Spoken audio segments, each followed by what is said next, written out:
തിരുഹൃദയമേ, തീരാത്ത സ്നേഹമേ, ആകാശം പോലല്ലോ. ഈശോയുടെ തിരുഹൃദയത്തെക്കുറിച്ചുള്ള എൻ്റെ ചിന്ത ആരംഭിക്കുന്നത് ഞാൻ മൈനസ് സെമിനാരിയിൽ ചേർന്നതിന് ശേഷം അവിടുത്തെ പ്രാർത്ഥനാ പുസ്തകത്തിൽ, മൈനസ് സെമിനാരിക്ക് സ്വന്തമായുള്ള പ്രാർത്ഥനാ പുസ്തകത്തിൽ വിശുദ്ധ മർഗരീത്ത അലക്കോക്കിൻ്റെ വാക്കുകളുണ്ട്. അതിസുന്ദരമാണ്. ഞാൻ മനുഷ്യരെ എത്രയോ അധികം സ്നേഹിക്കുന്നു, അവരോ എന്നെ തുച്ഛമായി സ്നേഹിക്കുന്നു എന്ന്.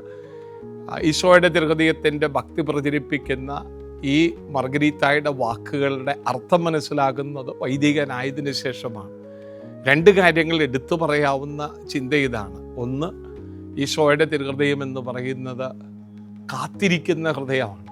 സകല മനുഷ്യർക്കും വേണ്ടി കാത്തിരിക്കുന്ന ഈശോയുടെ ഹൃദയത്തിൻ്റെ വീട്ടിൽ കയറി ചെല്ലുമ്പോൾ ഈശോയുടെ തിരുഹൃദയത്തിൻ്റെ മുമ്പിലൂടെ കടന്നു പോകും. ഇന്ന് കാത്തിരിക്കുന്ന വ്യക്തികൾക്ക് വേണ്ടിയിട്ടാണ് നമ്മളെല്ലാവരും, ഞാനടക്കം, വീട്ടിലേക്ക് കയറി ചെല്ലാൻ എന്നെ കൊതിപ്പിച്ചിരുന്നത്.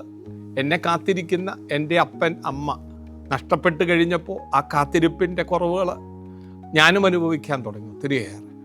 എനിക്ക് എന്നെ കാത്തിരിക്കുന്ന വ്യക്തി, എൻ്റെ അമ്മ, എൻ്റെ അപ്പൻ, സ്നേഹം കൊണ്ട് കാത്തിരിക്കുന്ന വ്യക്തികളില്ലാതെ പോകുമ്പോഴാണ് പലരും നിരാശയിലേക്ക് എത്തുന്നത്. കാത്തിരിക്കുന്നവൻ്റെ കാത്തിരിപ്പാണ് വിശുദ്ധ കുർബാന എന്ന് പറയുന്നത്. എല്ലാ കുദാശകളിലും ഇത് കാത്തിരിക്കുന്ന ഈശോയുടെ തിരുഹൃദയത്തിൻ്റെ പതിപ്പാണ്.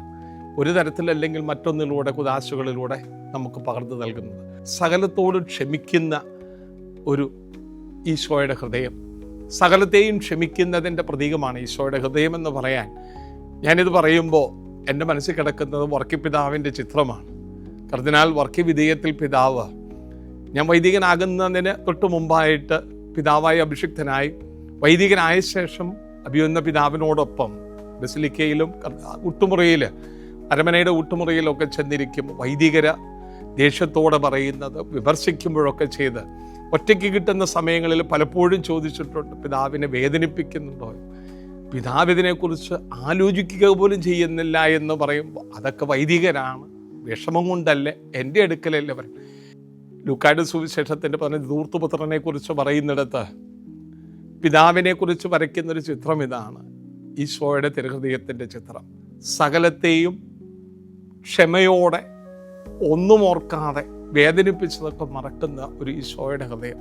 ധൂർത്തുപുത്രൻ്റെ സകല പൊറുതികളും ചെയ്തികളും പൊറുത്ത പിതാവിൻ്റെ ചിത്രം വരയ്ക്കുമ്പോൾ ഇതിന് കാരണക്കാരൻ, ഈശോയുടെ തിരുഹൃദയത്തിൻ്റെ കാരണക്കാരൻ പിതാവായ ദൈവത്തിൻ്റെ അതേ ചിത്രമാണ്. അതായത് സകലത്തെയും പൊറുത്തു എന്ന് പറയാൻ ഇന്ന് നമ്മുടെ സഭയിലും എത്തിച്ചേരേണ്ടതായ, സകലരും എത്തിച്ചേരേണ്ടതായ ഒരേ ഒരു മേഖല, ഈശോയുടെ തിരുഹൃദയത്തിൻ്റെ ചൂട് വെറ്റിക്കൊണ്ട് സകലത്തോടും സകലരോടും ഒന്ന് പൊറുക്കാൻ കഴിഞ്ഞാൽ ആരെന്നില്ല, സഭയുടെ മേലധികാരികളെന്നില്ല, കീഴധികാരികളെന്നില്ല, കീഴ് കിടക്കുന്നവരെന്നില്ല, വൈദികരെന്നില്ല, സകലരും പൊറുക്കാൻ തുടങ്ങിയ, ക്ഷമിക്കാൻ തുടങ്ങിയ തീരാവുന്നതേ ഉള്ളൂ നമ്മുടെ സഭയുടെ പ്രശ്നങ്ങൾ.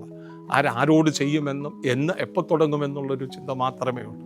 വചനം മുഴുവനും മനഃപ്പാടമാക്കുന്ന ഒരുപിടി പേരുണ്ട്. പക്ഷേ ഈശോയുടെ തിരുഹൃദയത്തിൻ്റെ ചൂടറിഞ്ഞവന് ആരോടും വൈരാഗ്യം കൊണ്ട് നടക്കാനാവില്ല. കർത്താവിൻ്റെ ഈശോയുടെ തിരുഹൃദയം പഠിപ്പിക്കുന്ന ചിത്രം ഇതാണ്. ശത്രുത എന്നത് നിഘണ്ടുവിൽ നിന്ന് മാറ്റി ക്ഷമിക്കാൻ പഠിപ്പിക്കുന്ന ഈശോയുടെ ചിത്രം. ഏറ്റവും സ്നേഹത്തോടെ ഈ തിരുനാളിൻ്റെ വലിയ ആഘോഷത്തിന് വേണ്ടി കാത്തിരിക്കുന്ന എല്ലാവർക്കും എല്ലാവിധ ആശംസകളും നേരുന്നു.